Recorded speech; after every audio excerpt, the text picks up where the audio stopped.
His name is John Franklin. Sir William, actually, Sir John Franklin, 1845. Pag sinabi mo, sir, inawardan ka ng king, ng knights. Knights kayo. Ibig sabihin, kakaiba ka. Ito, pang third expedition niya, gusto niya makita yung Northwest Passage papunta sa Canada Arctic. Karamihan kasi hindi Northwest ang takbo eh. Northeast. Pero sinubukan niya ito, pang third expedition niya. At ang expedition nito, yung sabi ng mga scholar, the most expensive expedition. Sabi dito, they brought, sabi doon, 1,000 volume of library, a lot of books, they brought fine china, silverwares, antiques, they brought crystal goblets, they brought sterling silver. What they fail to bring is the coal. Yung pang gatong para pag kuwan mo yung engine, tatakbo ng mabilis. Naku, nakapos sila. Hindi nila hanggang field base lang. Sa makatuwid, yung dalawang ship na ito, stranded sa icebergs. Hindi run for their life. Hindi run for their life. Paano nga eh. Sabi doon, bakit? Merong na-research eh. Meron dalawang tao, they pulled the slids. Ang slids ito kasi yung panglalagyan ng mga silver whales, lahat ng mga antiques. They pulled that one miles. 1,000 of miles. And they still died. What do you think? If they did not pull this antique, all of these goblets, all these materials, if they did not pull, maybe they survived. We don't know. Maybe they survived this too. Ganun po tayo. This is referring to us. Sometimes we have difficulty to surrender the things for God. May hawak-hawak po tayo eh. Pag binitawan yun natin, mapupunta tayo na someday, maging pastor na si Cesar sa Ubar. Binitawan na lahat eh. Hindi, totoo yun. Instead na gagawin ka ng Lord ng 30 years, gagawin ka ng Lord 2 years lang, pastor ka ng Ubar. Kasi binitawan mo na, you live what is this? The things unforgiveness, material things, sins, lahat mga hidden sins mo, etc. That entangle us, hinder us to move forward, to experience intimacy with God. The truth, we don't need that things. Ang ginawa ng explorer ito, nakaluka, no? Philippians chapter 3 verse 81, sabi ito, I count all things but loss for the excellency of the Lord, Jesus Christ, my Lord. For whom I have suffered the loss of all things, to count them, but that I may win for Christ. Ganon si Paul eh. Apostle Paul have let all. Sabi, education, position, popularity, he has everything. But he lived that. Sabi na, just to know more Christ, his Lord, and follow Him. Question, do you want to be like Paul? Kasi meron tayong hinawak-wakan eh, na hindi natin bibitawan eh.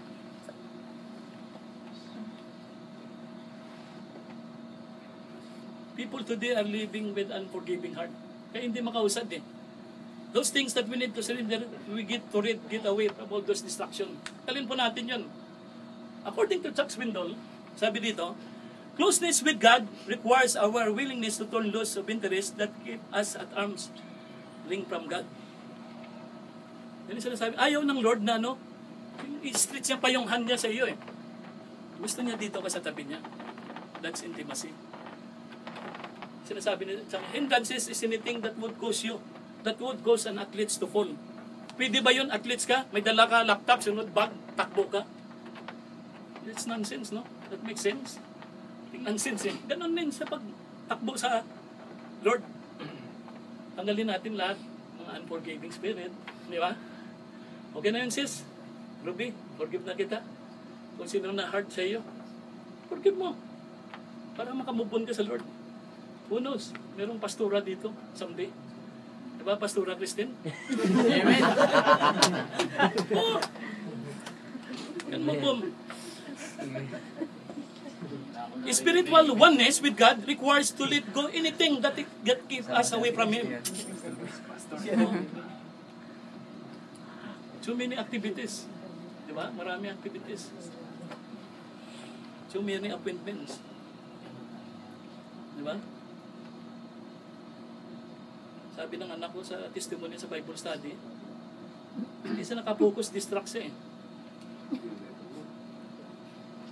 Tayo rin sa pagharap natin sa Lord, tanggalin natin yung distraction. Surrender is not giving up or waving your hands. That you say, I give up. It's not defeat. Surrender is giving in to God. You trade your sorrow eh. Sabi niya, Lord, itong heartache, so trade ko sa iyo. Ito yung pain ko, i-trade ko sa iyo. Alam niyo yan, I'm trading my sorrow for the joy of the Lord. Surrender is giving in to God. So many times we are holding what is good. Hinahawakan po natin eh. Ito na siguro ito. Dito na tayo. Ordinary lang, good na ito. Diba? Every Sunday, good na. Pero may bitter pa siya yung Lord. Sabi ng Lord, gawin kita Bible study leader ha. Magtayo ka ng bihis doon. Ha? Ako ba Lord? Oo. Hindi lang attendance tayo. Magamit tayo sa Lord. Oswald Chambers, sabi dito, one of the penalty of sins is our acceptance of it. Sin establishes itself in the sinner. It takes it all. Diba? In-accept natin, gumawa na. Lumaki na eh. Parang tree. The penalty of sin is what you get used to it. No power except the power that comes from being filled with the Holy Spirit. Can change or prevent inherent consequences of sin. Through Holy Spirit, na sa atin, yun yung makapagtanggal ng mga sin. Hindi natin kaya eh. Sino ba nakakaya dito ng mga kasalanan natin? Not through your efforts, hindi. We need the grace in the Holy Spirit to us. We need the grace of God. Question, when you are in love, do you want to hold the hands of that person? Pag in love ka? Diba? There is one pastor. Yes, friend. Sabi niya, bakit 40 years na kayo nag-holding hands pa? Kahit pati sa shopping mall, pastor niya na friend. Sabi niya, pastor, hinawakan ko lang yung misis ko, baka she will go shopping. Eh, narinig ko yun. Kada shopping namin ni misis, hawak lang. Alam na namin ngayon. Kaya ka pala hawak-hawak. Tandaan po natin, example, when you are in a car accident, hindi ba? Nakasurvive ka pa, lumabas ka. Right now, in this position, you need a comfort eh. At nalaman ng ama mo, napunta ka na. Meron ka bruise, maraming kuhan. Pero nakagalaw ka, gusto mo tumakbo, mag-comfort sa iyo eh. Tatakbo ka sa ama mo, sabi mo, dahil marumi ka, babalik ka. Ganun po tayo eh. Hindi tayo makausod sa ministry na pinapagawa sa atin kasi mga pasa-pasa tayo duguan. Mas maganda ngayon, mga pasa-pasa duguan, ito yung mga hidden sin. Bigay natin sa Lord para makausod tayo. I-trade natin eh. That's the way we are doing to ourselves. We are thinking because we are shame, guilty, dirty, and have many sins. We think that this become a barrier and God will never forgive and accept us. Kasi ito yung mga hidden sins natin, hindi ka ma-develop yung intimacy mo sa God eh. Pag binigay mo ito, naku, papasok ka sa 6th floor, 6th floor, 7th floor, 8th floor. Diba? Clean. Sabi po dito, that's the way we will surrender our lives to God and say, Lord, I humble myself. Please forgive me. And God will forgive you. Sabi dito, Romans 8 verse 1, there is now no condemnation to them in Christ Jesus, who walk after the flesh, but of the Spirit. It is God who loves you. You will never comprehend the love of God. Sa totoo lang tayo, maliit lang tayo, pero because God loves us, He bring us. Wow. O kundi lang tayo, meron someday, pag na-develop na nga intimacy natin sa Lord, ang bilis na lang magparami. Gusto ng Lord, i-put up niya yung solid and good foundation. Hindi ka masishake eh, intimacy kayo.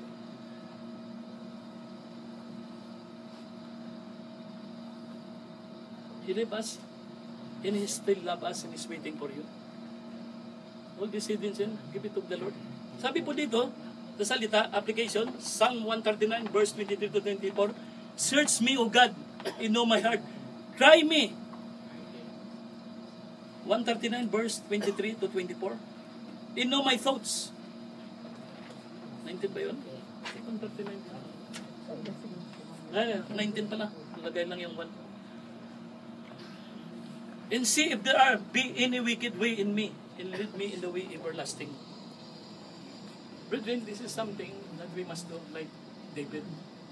Diba? Not as every week, not every man to search, but every day. Diba? Pagpasok pa lang sa trabaho, Lord, ano ba ang kapagawa mo sa akin ngayon? Ma-bless yung iba. Ano ba, Lord, ang tanggalin mo sa akin? Mainisin akong tao eh. Madali ako magalitin eh. Madalin mo ito, Lord. 1:30 na yun. Alam mo, 19:22 yan. My youngest daughter has attack of a sickness that we don't know. Wala nga kami kalaban-laban eh. This is Crescent Joy. Kung ano-ano, mga ibingalitis, mga ano-ano sickness. Yung nagbakasyon ako, at lumabas yung first result, final, negative. Palakpakan natin tayo ng Panginoon. Pumunta kami dalawa, sabi ng kwan, ni-research ko. Meron pa, sabi ng kwan, yung anak mo, meron pang ano, ibang pangalan na naman na Latin. Sabi niya ito na, grand final na ito. Kinausap kami. Sinerge, kinuha lahat ng dugo. Alam mo, sabi, yung sinasabi niya ng research niya, negative ulit, palakpakan ka natin, Panginoon. Ganun kabuti ang Lord. Nalala niyo na yung inilagay yan sa ospital, ang bill niyan, 100,000 plus, 120 I think eh. 120. Sabi ko sa wife ko, 50 lang yung pera ko eh. Sabi niya, sige, 50 rin. Yung ate niya, 20. Sabi ko, sunduin na ninyo. Magaling na eh. Sabi na, LBM raw yung ate niya eh. Yung binitawan niya kay mama niya, yung 20 niya, na LBM eh. Tandaan po natin na pag meron tayong dinidesire sa Lord, just keep on praying. Keep your faith up. Keep hoping. Keep serving the Lord. Tuloy lang. Ganun talaga ang buhay eh. Minsan papaluin ka, karatihin ka eh. Tuloy ka lang. The second steps to develop intimacy with God through real experience is submit in love to God. Maganda ito, is all about obedience. The secret is in the word die. John 12:24 verse 5, most assuredly I say to you, unless a grain of wheat falls into the ground and dies it, remains alone, but if it dies, produces much grain, he who loves his life will lose it, and he who hates his life in this world will keep it to eternal life. Question, can you obey God and not have intimate relationship with Him? Can you obey God and not intimate relationship with Him? Resoundly, yes. Kasi bakit? Hit kasi ako ng education eh. Kailangan ko pumunta doon kasi mag-prepare. Diba? Itong role. Diba? Sinunod yung mga pastor. Hindi ko sinasabi huwag niyo susundin ha.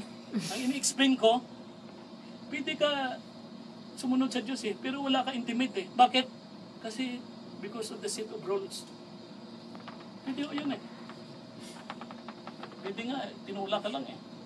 Kuan mo, ano tawag, kaibigan eh. Punta ka na dito. Pwede. Someday, we can obey God because we are following a set of rules or set of laws. Yet our hearts are not there. Alala niyo si Brad Amil? Yan ko. Hanggang namatay lang yung tatay niya na pastor eh. Hindi ko na, parang pumunta lang ako doon. Drummer sa kasi eh. Pero wala yung heart niya doon sa ministry. Naalala niya lang dito. Pinaglaban niya yung church. Sabi, pag hindi mo ako, sir, payagan Friday, alis ako. Sige, payagan na lang. Mahal niyang Lord. Mahal niyang gawain eh. Doon niya naalala eh. Pero yung panahon na ng tatay niya, he follows his father. But his heart is not there. Maganda yung nagpa-follow ka sa Lord. Ano tawag, nag-attend ka Bible study, piniperform mo yung ministry mo, di ba? Nag-share ka ng kaluluwa na tanong, because you submit in love to God. In love ka eh. Pinapagawa sa iyo ng Lord eh. We need to love or in love with God in order to establish intimacy. Do you have intimate relationship with God? If I ask you, from scale 1 to 10, where are you? 5? 6? 7? Ikaw, Pastor Uli, parang 7 lang ata ako eh. Oo, parang 7.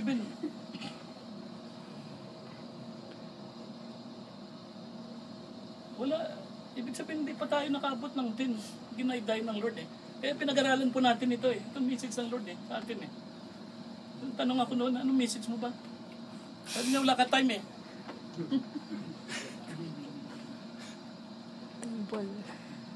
Dito daw, pag-alis po natin ito, itong 3 steps ito, i-apply po natin. Hindi ito word lang. Hindi magre-rima ito eh. Settle to move up until you reach maturity in knowing Christ. Ako 7 lang. Pero gusto ko mag-8 Lord. Gusto ko mag-9. Gusto ko mag-10. Will you do that 1? 2? Palakpakan na natin, Panginoon.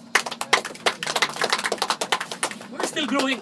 Yung mga pastor natin dito, Pastor Ramil, we're still growing because we are still studying. We are still searching. Moses in his ministry just like us. Exodus 33 verse 12 to 13. And Moses said unto the Lord, See, thou said unto me, Bring up these people, and thou hast not left me, no, whom you will send at me. Yet thou hast said, I will know by name. Now therefore I pray if I... No. Yet you have said, I know you by name, and you have also found grace in my sight. Now therefore I pray if I have found grace in your sight, show me now your way, that I may know you, and that I may find grace in your sight, and consider that this nation is your people. Ito yung sinabi ni Moses. Alam mo, sinulat niya ito. Tapos na yung 10 plagues, yung parusa doon sa Israel. Nag-cross na siya ng Red Sea. Tapos na yung pagkuha niya ng 10 commandments. Pero sabi niya, Lord, show me now your way, that I may know you. I know you by name. Nagsisearch pa si Moses. Naghanap pa. Kahit pinakitaan ng Lord ng magic. Ng reality, ng kapangyarihan, ng power. The sad story today, many Christians today, they knew God so much in their heads, but not in their hearts. Kasi bakit? Sinabihan lang ni pastor, nagtampo na eh. Ayaw ko na dyan. Di ba? Bakit kayo lang sinasabihan? Bawat isa, nagpaalala sa atin. Di ba? Pag constructive yan, take that one. Pero dahil love mo ang Lord, tuloy ka. Para yung plano ng Diyos sa iyo, na ibibigay na ministry, maganap yun. So the obedience of many Christians are routine. It's there because it's God command. I follow it because it's like obligation. It's not personal intimacy with God. Obligation lang eh.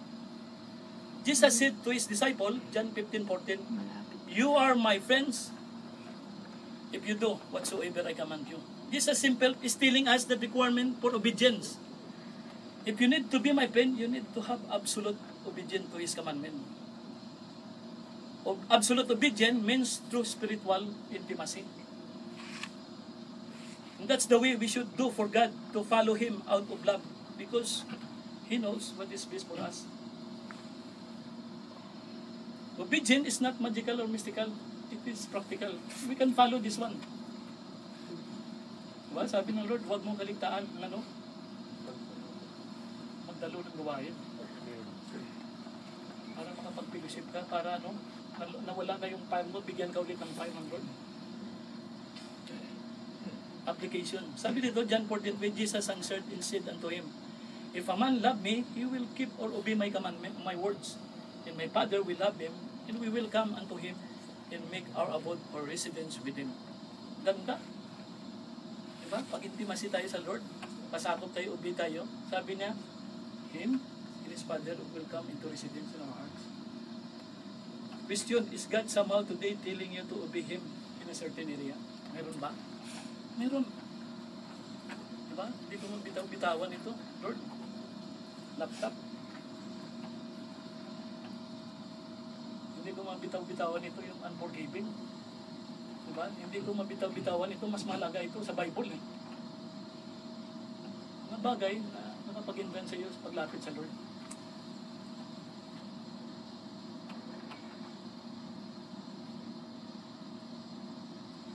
And today you will refuse to let it go of your sin, and that is what you really need to step up in faith. you step up in faith, He will not forsake you. If you do that, you will experience a deep intimacy with God that you never experienced before. Understand that our behavior reveals that is in our heart. The secret is in the word. Within the word, obedience is die. Die for yourself and live for Christ. You can exchange your life for His life. Apostle says, Galatians, I am crucified with Christ. Nevertheless I live, yet not I, but Christ live in me. In the life which I now live in place, live by faith of the Son of God, who loved me and gave Himself for me. Alam mo, bago ako pumasok ng Jacobs, tapos na yung kontrata ko, nagtuturo kami ng evangelism. Sabi ko, Lord, alis na ako dito sa Jacob kasi mahihayin magpasahod. Sabi ng Lord, hindi ka alis, tapusin mo yung 2 pastor nandun, alisan mo. Sige na lang, Lord, pero may kontrata tayo. Kinontrata ko si Lord eh. Hindi ako may pirmahin ng panibagong kontrata. Tumama. Bumalik si Pastor Amin. Sabi niya, Pastor Role, nag-resign yung construction. Sabi niya, gusto mo ba? Ito yung benefits. Wow, sabi ko. Dahil sinunod ko ang Lord, nag-contract ako, intimate kami, hindi ko sinabi yun sa 2 pastor. Sabi ko, tuloy yung pagtuturo ng evangelism. Pasok ako. God will rescue you. If you have any problem, God will rescue and answer your prayer. He did it to me, He will do it for you. Amen. Huwag niyo small ang Lord. Pag may intimate kayo, doon na yung answer ng prayer niyo. Tignan mo sa tawag, meron kang tinatawag na i-open mo yung heart niya. Third steps to develop intimacy with God is through experience, spend time with God. This is the time that we have all the same time, correct? Sino ba ang may 25 hours dito? Isang araw. Kahit si King Abdullah 24 hours lang siya 7 days a week, 12 months a year. All of us have the same time. Is there anyone have more than? Wala. We have the same amount of it, and yet we say to the Lord, we are too busy. I have no time to read the Bible. I have no time to pray for our pastors. Ay binasa ako lahat pala ng mga Christians, mga members sa buwan, every day raw, sinasama nila yung mga pastors nila. Amen. Kasi una lang tatagain, no, target. Yung una mo na overseer. Pag target ng Satan Pag full of prayer, paano sa tatarget? May shield lahat naglilid I have no time to attend Bible study and pray. I have no time to attend church prayer. I have no time to evangelize the Luzon. Understand that we spend time more. That is most important to our heart. It show us our priority. Di ba? Pag nagbabasa ka, nag-prayer ka, nag-attend ka ng church, nag-evangelize ka, priority mo ang Lord. Ubos ang time mo, word, hindi ubos.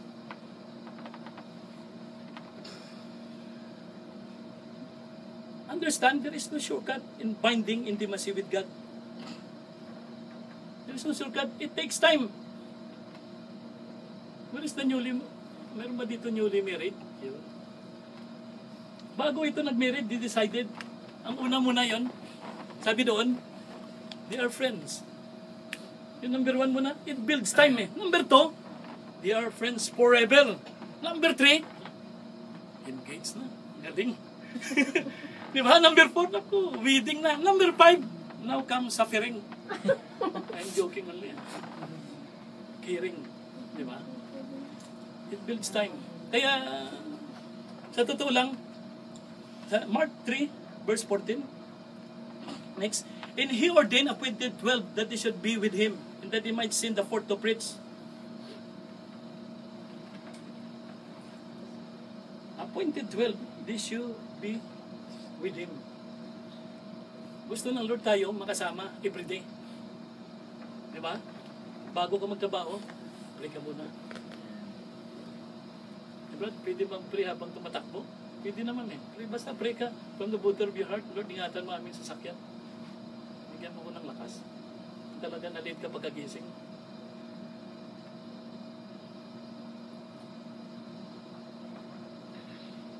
Jesus is the vine. Jesus, before He sent them out, He wanted to spend time with them. And that is the key to living, develop intimacy with God through real experience. Spend time with Him. John 15, verse 5.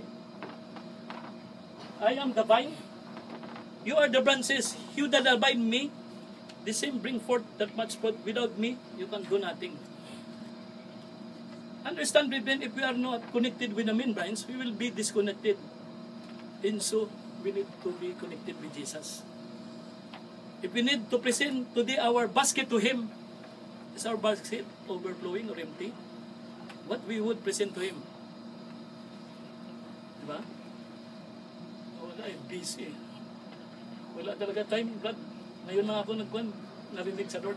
Sabi ni Eugene Peterson says, the word busy is the symptom not of commitment, but of betrayal. Diba? Iniwan mo na. It's not of devotion, but defection. Diba?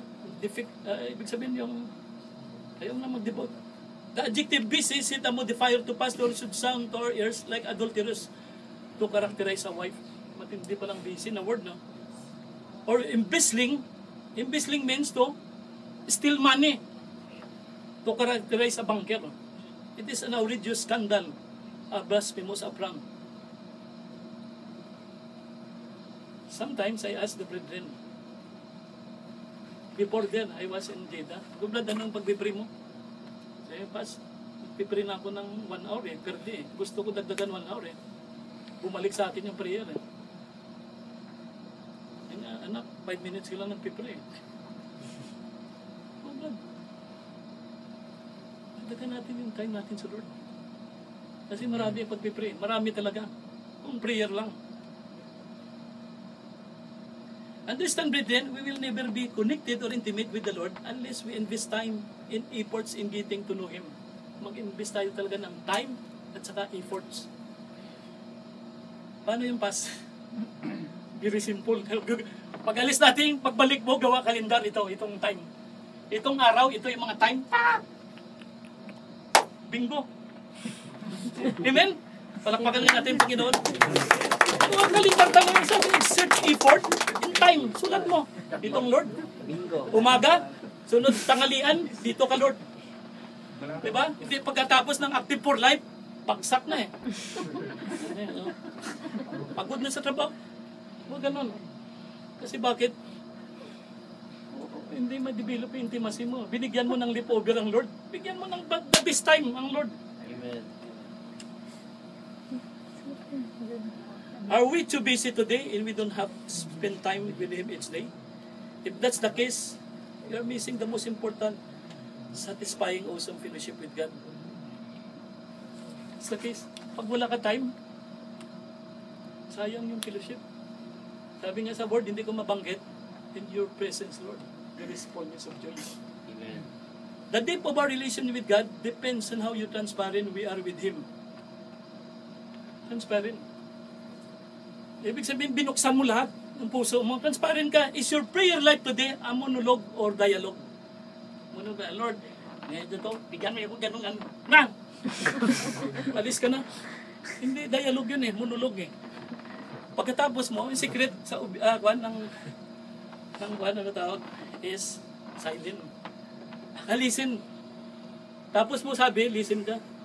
Ang secret ng listen, baliktarin mo, silent. Application. Sabi doon, make time for God. Psalm 62 verse 5, my soul waits silently for God alone, for my expectation is from Him. Make time for God. Make time. Ibig sabihin, lagay na natin sa kalendar. Seryoso na ito. Lord, seryoso na ito. Ito, dito ka. Break time naman. 12 to 12:30, eating. 12:31 to 1 o'clock. 1:01 trabaho na. Pagdating 5 o'clock, Lord, dito ka. Hindi yung tatakbo ka muna, pagod, dito ka 5 to 5:30. Oh, yung lakas mo pa, pipre ka.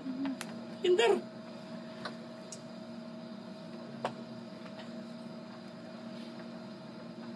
Prayer is surrendering and cooperating with His will.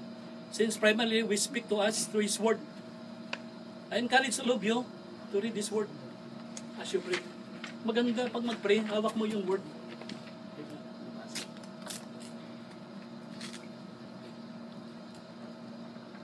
Make time for God. If you truly believe that God is your priority, you must schedule your time with Him.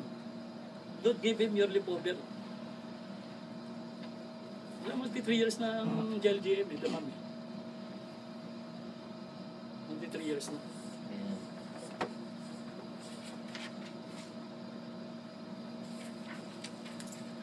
Pag in-evaluate ko, sabi ko parang kulang Lord ng yung ako lang at saka yung Lord eh. Pag in-evaluate ko eh. Sayang yung 3 years. Maganda talaga na kung may time ka, eh yung next 3 years ulit natin, hindi na natin palampasin ito. Tapos itong message, biging seryoso na ito.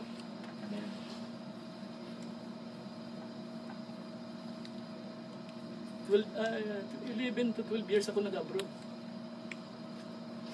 Saka relationship namin ng misis, parang halo talaga, wala. Meron tang in-blink na lang, mag-split na kami. Iwalay ang puti sa tibulor. I pray hard to God. Ano ba? Yung sinagot ako sa Jacobs, yun okay naman ko pa yun, bigay ka lang 2,000, dala na sila. Pero 11 years. Kasi imagine, gusto mo madala yung pamilya. Kasi yung mga previous company, ATM ang style ng sahod eh. After 3 months, after 10 months, may 12 months pa nga eh. Iba eh. Hirap na hirap. Oh. It's my prayer. Pero alam mo, January 13 nga dumating sa dito. Ayun, yung previous 11 years, hindi ko ginagawa yung sweetness namin, intimacy namin. Kakaiba ngayon. Ngayon pa lang, January, February, March, April, May. 4 months pa lang. May mga bata, nakakaingit kayo pa. Gusto ng Lord, hindi lang sa wife natin, hindi ang Lord din. Doon po tayo. Hallelujah. He answers prayer. He answers my prayer. He will answer also your prayer. Romans 8:28, last 2 minutes. And we know that in all things work together for good to them, for the love of God, to them who are called according to His purpose. I truly believe the Lord na pag mayroon tayong desires, mayroon tayong kasing hiningi sa Lord eh. Diba? Gamitin natin yung pagkakataon. Spend time tayo sa Lord. Kung 5 years mo yun, hindi pa sumagot, keep hoping. Keep praying. Kung 10 years yan, hindi pa. Kahit 15 years, hindi pa. Keep hoping, keep praying. God will give you wisdom. He long asked today, a word I will tell him, don't leave him wait too long. If you made the decision for your life, you will pray here later. Sabi niya, Jesus says, Matthew 11:12, come unto me, all you have labor and heavy laden, I will give you rest. Take my yoke upon you and learn from me. For I am meek and gentle and lowly in heart. You shall find rest into your soul. For my yoke is easy and my burden is light. Intimacy with God brings rest. May kapahingahan. Hindi kayong takbo na takbo. Diba? Sa una pa lang, meron ng rest. Pagpasok sa trabaho, nakangiti ka. Sabi nga, wala may magagawa si Ruly sa problema. Bakit sasolven ko? Against ako doon sa kasama ko? Hindi. Isang company kayo, isang desisyon lang. Eh kung wala ka intimate sa Lord, banatan mo na siya eh. Anong walang magagawa sa problema? Pero sabi ko, secret is listen to the Lord. And that is silent. It brings it. Whatever burden in your heart He wants to give it to Him because He will replace that something you can handle. Meron tayong mga burden, hindi natin kaya. Bigay natin sa Lord. Pabalik ng Lord yung kaya mo. Vision. Is your race like a sprint or marathon? Yung race mo ngayon, ay tumatakbo ka ba like marathon? Or is your race turned into rat race? Diba? A meaningless routine that is going nowhere. Diba? Gigising, diba? Maligo, kakain, magtrabaho, babalik, gigising, magtulog, routine eh. Kukuha ng sahod, papadala, balik naman ulit-ulit. Walang gagawin sa Lord. Eh, dito po tayo eh. Gusto natin paggamit sa Lord eh. We need Jesus to finish well. And He is able to carry us in arm. And He wants to carry us all the way to the end. When you fall down, you run for the Lord, He will pick you up.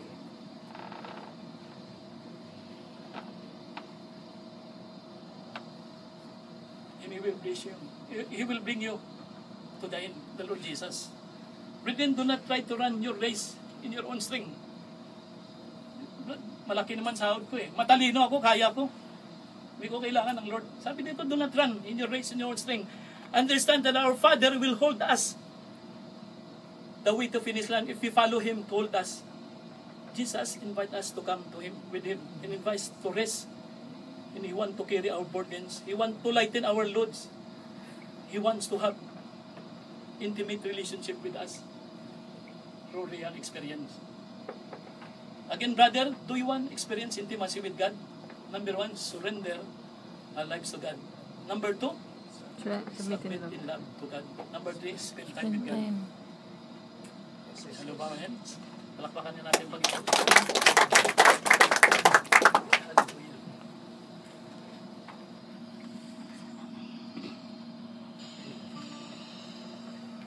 May mga narito ba na, Lord, 3 years ko dito na paglilingkod, Lord. Yung time ko sila, Lord, mga 1/3 lang. Gusto ko, Lord, sa next 3 years, Lord, ay maging 2/3 siya o abutin na 90%, Lord.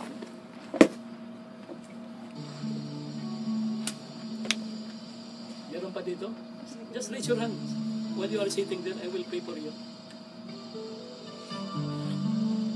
Gusto ko, Lord, sabihin mo sa Lord, gusto ko, Lord, pag-alis ko dito, Lord, bibigyan na kita ng schedule para, hindi lang fifth floor, Lord, abutin ko ng fifth floor, Lord, hanapin kita. I want you, Lord, to have intimate with you, Lord. And I want to, Lord, to walk in the stair up, Lord, 100 floors, Lord, every level, Lord.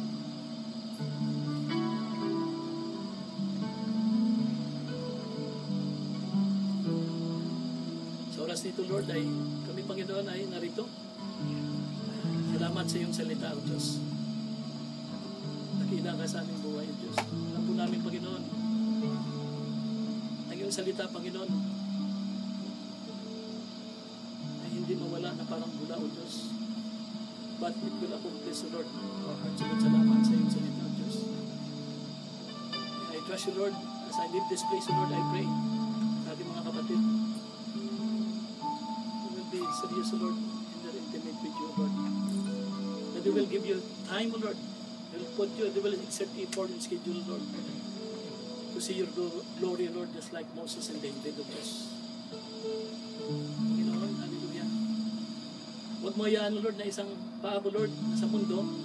I want to submit to Lord 100% our lives, Lord, to you. Huwag mo hayaan, Lord, dahil tinaluwa ko ni Pastor Ramil o ng head ng ministry, Lord. Kaya ginagawa ko ito, Lord, no? I want, Lord, to submit to you in love, Lord. I will do in the ministry, Lord, in love, Lord, because I love you, Lord. Lord, hindi ko hayaan, Lord, no? Dadaan ng isang araw, Lord, na hindi kita bibigyan ng schedule, Lord. We'll make it to Lord. Panginoon, salamat sa iyong kabutihan. Panginoon, bless your people, Lord. Bless our family, Lord, in the Philippines. Panginoon, bless your church, Lord. In Jesus' mighty name, Lord, we say, Amen. Amen.